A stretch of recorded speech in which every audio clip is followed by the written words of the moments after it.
tool, and he talked about got it. And I'm sorry this is not in your slide, the next two slides. I'll tell you when I get back to it. But I wanted to share some information of stuff we did with Got It, and some of it, in fact, is the work of Mr. Lee that we had the chance to have for about 6 weeks, 7 weeks maybe, in New York, and he did a marvelous job with us. It was a very enjoyable and very stimulating time. So I just wanted to share some of those things also because I thought they were pretty good. So this morning you were presented with Got It. Got It is a fully embedded tool. So when we started and in fact, I probably talked about it last December already because we were already introducing it, but we were at the beginning and we had done a few examples. At this point, there are, I think, 7 licenses that are being used industrially by places such as General Motors. Let me think, Technology M4 that works for, they develop motors for car business. And let's see, who else? Glove Motors that does other type of motors. And one escapes me, but anyway, there are quite a few people and they have multiple licenses. It seems to be very happy. So one case we did, we wanted to see if our tools were good. And you know that today, for whatever reason, there is a concern about the use of magnets, the cost of magnets and the availability of magnets. I seem to hear that it has to do something with people from China, but that's not for me to say. So what we wanted to see is if we could minimize the magnet weight for our machines. So we took a very well-known machine. It's a motor for a hybrid electrical vehicle. It's probably the one that has been the most shown in several years. It's a machine of it's the motor of the Toyota Prius, the first one. And the reason why I know a lot about it, it's because there is a laboratory in the US called Oak Ridge Laboratory that hosts the transportation research laboratory. And they have purchased a few of those and they cut them open and they did a lot of measurements on those. So we know pretty well, probably not everything, but we know quite a lot of things about them. So we said, okay, let's take this machine, which is a 500 volt, 400 Newton meters, 6,000 RPM max speed, but the peak rating between 1200 and 1500 RPM. Let's take it, let's derate it, so make the magnet bigger and different, and let's start Got It and see if it can find the same, or maybe better than Toyota. So that's what we did. You can see it's neodymium iron boron. And let's see if I can do this way. Yeah, okay. That's the machine. Okay, everybody knows this one with the famous embedded magnets. Now we derate the machine, and if we look about it, this is a little deeper. This is a little wider. A few things like this, and we're going to. Okay, we do the solving of this. You can see this is a few. Drawing on it, and here is the parameterization. So to try to make it work, we are going to parameterize the length of the magnets this way, the width of the magnet, the depth here of the pole piece, the opening angle. So that's actually the electrical angle of the MMF of the magnet, and the size of the web, and also this way. So those are the parameters we have. The goal of the optimization is to find the same peak torque and eventually the same torque to rated condition, or better, to have the same amount of torque ripple, not more, but less eventually, and to have the same amount of weight or less than the Toyota Prius. So we started to do this, and and again, I'm saying this is not in your pages. I'm sorry, this is kind of an impromptu. I wasn't sure this was going to be done Eventually, I can give the presentation to somebody and we can put it in download somewhere. Jerry's out, but maybe you can take care of it. And I can share this with you. And anyway, we added two other parameters that had nothing to do with the geometry.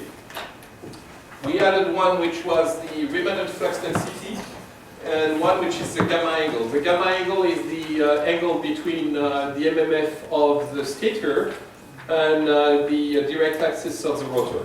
Okay? And we started to do this, and I'm going to pass on a few things because I don't want to do everything. We did the screening. You saw the screening this morning. And we found out that the most important parameters were the length of the magnet and the width of the magnet, that the remanent has very little impact for getting the same value. I'm talking about getting the same value of torque. And by the way, we cannot play with the current. We said we need to keep exactly the same current. And the opening of the magnet has little to do. So that was good. So we could reduce to 5 parameters.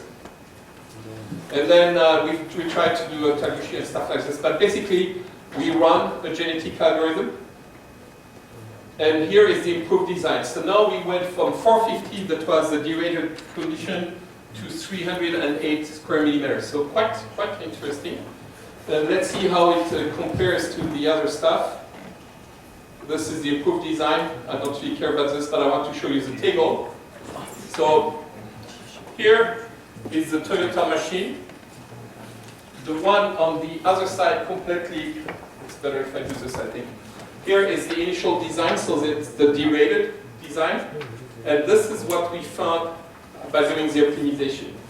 So when we saw this, we were not very happy because we get close, but not close enough. We still have 10%. And we say, oh, that's not good. We're not happy with what our tool does. The BR, you see, it was playing a little, but we saw that it almost didn't change anything. What other stuff? The torque, we have a little more. So this was not too bad, actually, at this level. And if I look at the average torque, still a little more. Peak, of course, and minimum. Minimum is a little lower. So which means we may have a little more torque ripple, but not very much. And in fact, here are the 3 curves. So the one in green is the initial one. The one in blue is the derated one. And the one in red is the improved. So we can see we have a little more torque ripple. And if I look at between the minimum and the maximum here, I can see there is a little more. So we were really not happy with this. And we decided, okay, well, let's go back and try to see if we can use with other parameters. And in this case, we just went with 7 parameters. We actually only didn't use the BR. We removed the BR and said, don't play with the BR because this is a magnet we get. That's what we want to use. And we run it, and wonderful, we got to 264 square millimeters of magnet. So let's see what this gives us. Here it is. Again, the derated design and the commercial design didn't change, but look what we got here. We got a little better than Toyota, not by much, but it feels good to be better than Toyota. So we got 264, and in average torque 402, so we still higher. We have a little better mode machine. I'm not really sure it's better because we need to try it, match it with the controller and stuff like this. I'm only looking at the machine, so I'm kidding when I say we did better than Toyota. But we still did something that was not too bad. The main difference here, look, it's the gamma angle. We just drive it a little differently. And this makes it, and give us a little more stuff to play with. So here are the machines again. The green and the blue are the same as before. Huh? The blue one is the derated one. The green is the price one. And here is the red. And you can see we even have a little less torque ripple. Because if I look at peak to peak from here to here, it's a little less than here to here. Well, let's just say it's about the same. So that's an interesting example. So again, when we did the optimization, we said we want to get the same torque, the same torque ripple, and we want to get the less magnet possible. So it's one objective, the less magnet particle to constrain. Okay? So that's one of the examples. Then we did some other example. Well, this is the improved design, this is the convergence. I mean, we're not really looking for this. So then, and actually here I have two, but maybe I should skip straight to the second one. Let me go straight to the second one because it's just an impromptu, so I just don't want to look at it here. Here we go. Is this it? No, it's not. A little more. Maybe. Check here. Here. Okay, that's the second one. So that's the machine. Well, I guess I don't have the. Maybe the picture is right after. But you pay attention. Here is a picture on the left. There is actually a desire to. Let me just go back one step. There is a desire to make machines more efficient, of course. And one of the things that people think about is, well, I have my machine which is already, you know that a lot of people use cast aluminum to do induction machine, and it's a little more difficult to do this with copper. So, but maybe we have better way of doing this today. And so it's time to actually look back at what is done and how we can do. So the idea here is that if we get a copper rotor cage, then we're probably going to be a little more efficient, or maybe we'll need less weight, or things like this. So there are a few people that look and say, okay, I have my stator frame, I'm not going to change it, so the stator stays the same, but the rotor, I'm going to change the bar and make them copper bars. And so that's what we try to do here, and we try to find the best bar to actually get the same torque speed curve. So that should be the way we do it, get the full torque speed curve. But here we were starting, you know, it's baby step. We start little by little. And so what we decided to do is just see that we can match the starting torque condition. And once we match the starting torque conditions, we'll see how the two torque speed curves compare. And actually we have some nice surprises. So in this case, again, we have a machine which is aluminum bar. We have all the rating for this, and now we are going to change the rotor bars into copper. And so we have a few parameters here. We have a tooth width between the rotor bars and the slot depth. And by the way, this is important because we have the tooth width, and it's probably not good to actually optimize the shape of the rotor. So we solve this. And so to get the locked rotor torque of 426 Newton meters, that's the initial machine, that's the new machine. So, you know, don't get crazy on this. Of course, the bars are very little and it seems like it's a waste of weight and stuff like this. So maybe if we do this kind of stuff, then we can actually reduce, increase the shaft or reduce the material of magnetic material we need. And maybe we can cool off and stuff like this. So, and let's see the torque speed curve for this. Not here, here it is. And we match the starting torque. However, the copper is a stronger torque speed curve. It has a bigger maximum torque, a bigger pull-out torque and stuff like this than the aluminum. And here where we are rated, we may have a little less torque at rated condition. Just a little, but we may have. Or we may have to use the higher slip, and if we use the higher slip, then we lose the advantage of the copper.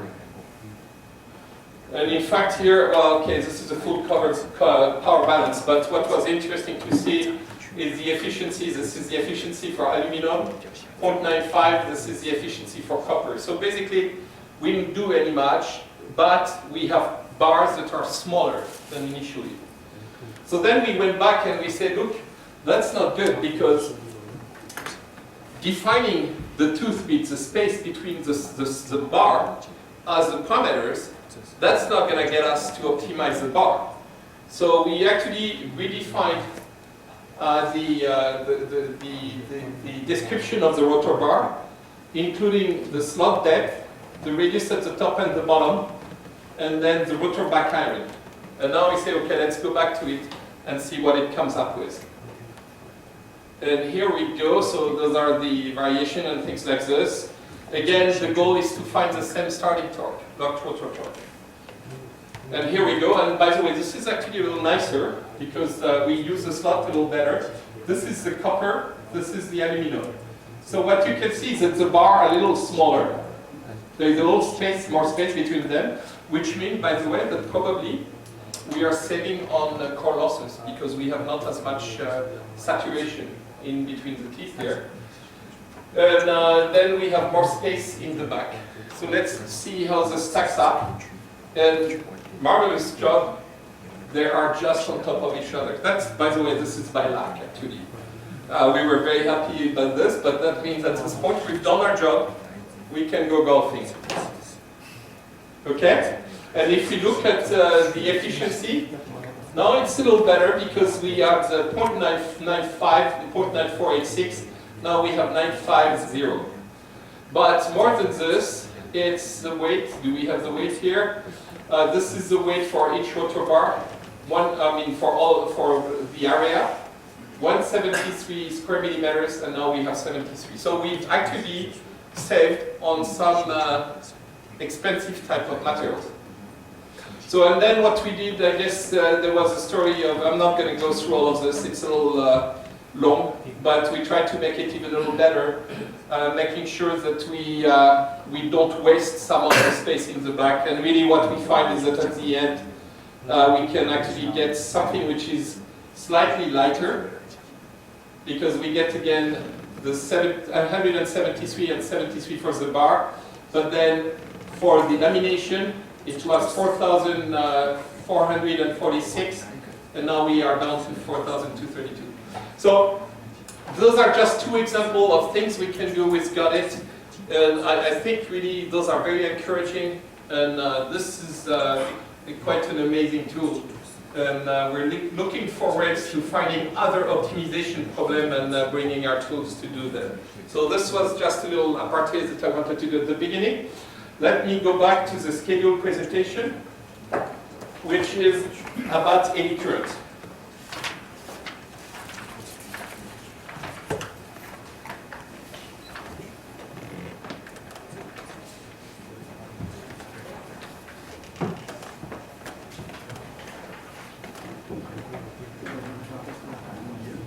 So here are the eddy current. So those colors. Maybe it's because of lunch. Then you digest, and when you digest, you actually use a little more heat. No, wrong one. You use a little more heat. Okay, that's about eddy current. So we have eddy current in machines, and it's very, very bothersome sometimes. So we wanted to see what we could do with eddy current. So I like to put a little disclaimer. The disclaimer, by the way, is to say that there are a lot of people who are working on this. I'm just a presenter. So I participated to some of this work, but I need to include all my colleagues of CEDRAT that work on this one. On this one, actually, not Mr. Lee, he worked on the other one before. The topology, so the problem we have is that very often we cannot use motors that people give us, people that we do for support, because those are confidential geometry. So what we try to do is to find a geometry which is still significant. And in fact, you'll see one of those machines is actually pretty secret. And the last disclaimer is very important in the United States, because you're not supposed to hurt animals when you do testing. And so I just wanted to say that no motor were hurt when we did this testing. We didn't cut them, we didn't do anything, just kidding. Anyway. So as I said, eddy current, so we're going to evaluate eddy current in permanent magnet for radial field machine. We'll do this in air gap sleeve. Sometimes the permanent magnet machine, especially high speed, you have to put a sleeve to hold the permanent magnet, otherwise they will fly away. Yes. And we're also going to look at coil conductor in axial field machines. And those axial field machines, there are a lot of people who work in axial flux field machine for generator, for example. There's some issue. There have some interesting characteristic they're not always very easy to deal with, to be honest with you. So what do the eddy current for us? What do they do to the machine? And the first thing is that if you have eddy current, you may actually lower the torque that you can get out of the machine, of course, because you take some of the power away, which is going to be dissipated in eddy current. And therefore, you're going to change the efficiency. And furthermore, something which is really a big problem is generate heat. If you generate heat, you're going to have to evacuate it. So you'll have to design new cooling stuff and eventually even lower your efficiency because of the cooling stuff. So the first case I'm going to do is look at the eddy current in permanent magnet. So that's the machine I'm using it here. It's a fairly small machine, but this is actually, I'm going to do different things on this machine.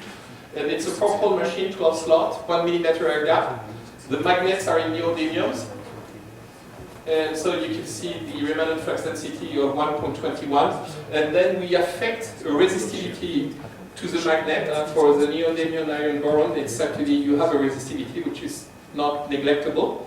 And it's about 1.610 to the fifth, which is about 1,000 times more resistive than copper. It's the conductivity actually, but the resistivity, that's right. It's 1,000 times more than copper. This is a machine being solved. You can see the mesh, you can see the cogging torque and everything. That's just to show you that it was solved. And now what we're going to do is first we are going to study the eddy current due to the motion. So what it means is that I will not have any coils anywhere, but I will have the machine spinning at whatever speed it's supposed to be. I have here 5 different speeds. This spinning is going to induce eddy current inside the magnet because of the slot. You go from in front of a tooth to in front of a slot in front of a tooth, and the change in the flux density is so big that it will actually generate eddy current. So here is the solution, and by the way, there is something very important that you need to do when you do this. We are solving a 2D problem. The program doesn't know that the magnet ends somewhere, and that somewhere the current needs to come back. So you need to set this condition inside the program so that over the section of the whole magnet, you actually have 0 current in it. So again, this is the eddy current distribution at 7500, and you can see, in fact, you can see actually right the effect of the slots and stuff like this. Quite a few things here. This is the current variation, especially if I take a path in the middle of the magnet. And you can see that on one side you have essentially positive current, so that means coming out of the screen, and in one part negative current going the other way. And in fact, if I do the whole integration of current over the whole face, then I will get almost 0. 10 to the minus 13 is the same as 0. That's the current inside the magnet for the same path, but it's a different time, different position. So if I look at this drawing here in 3D, this is the path this way, so that's actually the one I was seeing the other way. And if I look this way, it's versus position. So that if I go here, it would be I look at one point and it's moving, that's all. So it's a nice 3D picture, so you can see all the slots, the effect, and depending on the position and stuff like this. That's the same curve as this one displayed in 2D. Anyway, it looks like it's working. So let's look at the losses, because it's really what we were looking for. So losses in the magnet over 180 degrees, electrical degrees, that's the variation we have here. So of course this is the highest speed. We can see that at the lowest speed, I think, is what, 500 and 1000, we almost have nothing. Then 2500, 35,000, and etc. So when we integrate all of this over the cycle, we get a loss of 6 watts for 7500. So that's actually 10%, now at 5,280, 2.82, it's 10% of the copper loss for the machine. So 10% is not neglectable. That's definitely something you need to deal with. Now, those magnets were surface, just on the surface. So normal, they have a lot of slotting issues. But let's see, what if we embed the magnet? Do we have the same type of problem? That's what we're trying to see here. So take same type of machine, we try to get about the same size, same rating, but now we put the magnet in. So here it's solved, 7,500 RPM, and you can see here the flux line, and this is the eddy current distribution. So again, similar as before. This is only, again, due to slotting effect, no current. That's the current longer pass here, so you can see it actually goes, it's reverse, of course, and we still have zero current. Same idea as before, we need to make sure we have zero current on the magnet altogether. And now are the losses over 180 degrees. So that's for the different speed here. And look, do you remember before we had stuff which was in the 2 and things like this? Now we are 0.077 at 5,000 RPM. So, which means that if it's embedded, we were a little hoping for this, we don't have any slotting effect or not eddy current due to the slotting. Makes sense, okay? So now let's go further and let's power the coil. So we do eddy current due to the motion and the PWM. So what we're going to do is we have again the magnet as before. We force zero total current inside the magnet. And then we set the motor, the rotor in motion. The coils are current fed, and the current are the ones generated by the power supply. So it's very important because with this type of power supply, it's not a sine, it's not fed as a sine. You have multi-harmonics inside the current. In fact, I'm going to show you the shape of the current. And we'll do 2 different ways. One, we just enter the different harmonics, and the other one, we get the signal. The topology used for this case are the surface magnet. So that was the first of the 2 machines. Same materials. Here is the current table. So which means that you can import in Flux a table to define any physical properties, a current or other stuff. And if we look at the signal, here it is. And you can see how it is a composite signal with higher harmonic and stuff like this. So that's the input current for 3-phase at 8,000 RPM. The RMS value of the current is 10 amps. Huh? So it's somewhere, I think it's somewhere around here. Anyway. Here are the eddy current distribution at 8,000. And let's look at the total values. Here it is. No, this is the current versus the pass. So it has a shape a little different from before, but that makes sense. Huh? And again, we have almost zero total current. And if you look at the total losses, do you remember how the curve before was very, you could see the slots and everything. Now here you probably can still see the slot in some places, but then you have a lot of other harmonics due to the current. So that's the losses again over 360 degrees. Remember there were what, this is at 8,000, so they were around 10 I think before. Now that we put I'm sorry, here it is. Now that we put the total current variation in it, we get 41. So a big contribution, of course, of the PWM. Now, instead of the magnet, I just talked about those before. That's another type of machine, same ID. It's same size, actually. You can see it's 1.5 millimeter. Actually, no, 23 millimeter rotor radius. I think it's about the same as what we had before. This is a machine that goes very fast. It goes up to, I think, 18,000 RPM. And so we need to put a sleeve to hold those magnets. Okay? And the sleeve is a sleeve of Inconel. And actually, for some reason here, Yeah, that's right. I think we have, yeah, here it is. This is the resistivity. So twice as much as the copper or something like this.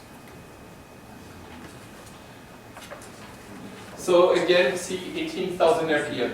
And again, here we make sure that we have zero net current inside the sleeve. If I cut it somewhere, if I do an integral of the current, it should be zero. And the coils are current fed. And instead of putting the composite current, why? We want to try to simplify the problem and try to solve faster. So if I can enter just the harmonic fundamental 5th and 7th and solve it, I don't have to do as many samples than if I have the full composite signal. So that's why we did it. So here it's just, it shows you how you enter the different harmonics, where you would have the DC component and the first harmonic and the second harmonic, okay? And they're all 120 degrees apart. We have the 3 phases here. And now we actually put this in motion, the real motion at 18,000 RPM with the right load angle and with those currents, and we solve. Here is the current defined just by the functions. So you can see the 3rd and 5th. Here are the eddy current in the sleeve at 18,000 RPM. What we're interested in is actually the distribution of them. So here you can see them going. And the total value, 134 watts for the whole machine. So this is the case where we actually use the harmonics, we don't use the full signal. So now let's see what happens if instead of the function, I'm actually putting a PWM. So in this case, the sleeve is again conductor. The rotor is set in motion, 18,000 RPM, and the coils are current fed with the right current, the same that we saw before. Here it is. The losses, those are the losses over 360 degrees. And you can see, by the way, it's of course cyclic every 180 degrees. I mean, it's a 4-pole machine, so you should find the same kind of stuff. Well, it's cyclic 180 degrees. The peak losses are 45, but the total losses for the machine are 147, 148, which is much more than what we had. Well, not much more, but it's more than what we had before. So now the question is, can we take one or the other? And let's see, this is the rundown.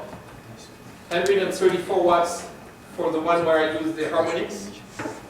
And what was this here? Okay, sorry. 147, 146. So we have 12 watt, 10% difference if we put all the harmonics. But look at this, 721 times sample when I just put the normal composite signal with the sine function. And that takes 25 minutes on a processor. It's actually a 9.5, it's not a 9.7. If I put the whole signal, I need to have much more time step, twice as many, 1441 to capture the variation, and now I go to 40 minutes. So that's where actually the decision needs to be made, because 10% maybe is not so much, and then maybe the time is actually a very big issue in this case. Okay? And in 3D, but we do the same stuff exactly in 3D. And by the way, if you look at the 3D, you can see that when we do the 2D computation, we are overestimating the losses. Because in 2D, what we do is we take the section and it goes all the way around. But if you look at the 3D case, look at the end here. The current needs to turn around and come back on the other side. Okay? So there is a resistance that we don't see in the 2D that we see in the 3D. So we can expect, depending on the length of the machine, and for this type of machine, I think I have the information after, but we can expect at least 10% difference in the value of the losses. So in fact, let's look at it. Here we go. The losses at 125, and I think they were like 142 before. Okay, or maybe 137, 130 something for the one with a composite signal. The fact that we have a lower number in 3D is due to the fact that we don't take into account the resistance when you close in the third dimension. So we just assume that at the end of the cross-section, the current can come back. There is no drop in voltage as you go from going in to coming back. Okay, that's why you have the difference. Now, for this one, we took 360 watt times sample. It was computed in 24 hours on an i5 computer. So, of course, I mean, this is much bigger. You have to remember when you go to 3D, you actually have 4 nodes, and each node where you have eddy current. So it takes a little longer to do. Here is another machine. Yeah, this is an interesting one. Same kind of idea. So this one I cannot even show you the machine itself, but it's magnetic couplers. 8-pole PM magnetic couplers. It's a high-speed application. So you can imagine you have an arrangement of permanent magnet on the stator side, and you have an arrangement of permanent magnet on the rotor side. And so we're looking at the eddy current on the sleeve of the canal. So that's the sleeve that holds the magnet together on the rotor. And here it's only half of the machine. And you don't have to do the full thing because it's symmetric if you take the middle of the machine. Now you can see definitely different directions of current here, here, and here. And then you can see that they actually rotate here, and maybe there's some actually direction opposite also of this. So this machine, when you first did it with a solid sleeve, and the initial setting of the magnet, I cannot tell you very much about the magnet, but when you did it, you basically had built a heating device, because the losses in this device were actually 2.55 megawatts. So just incredible for those eddy current. So the idea was, how do we make this work? Because we need the sleeve to hold the magnet. We cannot do without the sleeve, otherwise the magnets are going to fly away. So the first idea was to rearrange the magnet. And again, I'm sorry I cannot tell you about the magnet, but they're set in a different way, and you can see very well the changes here. Now we have more areas where nothing, and probably we have currents that actually rotates around here, something like this, I'm not really sure. So just by doing this, modifying the stack distribution of the magnet, we're actually lowering the losses. And now from 2.55 megawatts, which was incredible, we get down to 58 kilowatt. So it's getting better. The torque is still a nice torque, 92 Newton meters, but it's still a little too much. So let's see what else can we do. So the other thing is, okay, let's try to laminate the sleeve. So instead of having a single sleeve, we're going to put little rings, one by one, side by side, and we'll find a way to mechanically put them together. Of course, you have to do something, but I'm not going to talk about the mechanical stuff. The real important part here is that it's a continuous sleeve. So imagine a ring. So we can still have currents that actually travel into the ring. But at least it's cut in this direction, and they cannot go from sleeve to sleeve. So that's the distribution we have. So, by the way, to solve this problem, because it would have been way too many elements, what we did is we cut, instead of doing the whole sleeve, we took a stack of 4, I think 1, 2, 3, 4 Inconel sleeves. We put them, we studied in the middle, see what was happening. Then we studied a little on the side and then on the outside. So we did many, many computation with the set of sleeve at different location. Oh, I'm trying to make it go, but it doesn't. So the first one was in the middle, and this is on the end. So if I go back to the previous one, you can see, so that's completely towards the middle. You can see how it's well defined and stuff like this. I go back to the outside. You can see I'm close to the outside of the machine, and now we can see we probably have some kind of 3D effect with the flux that closes in the third dimension. And if I look at the losses, so those are the sleeves that are right, the rings that are right in the middle of the machine.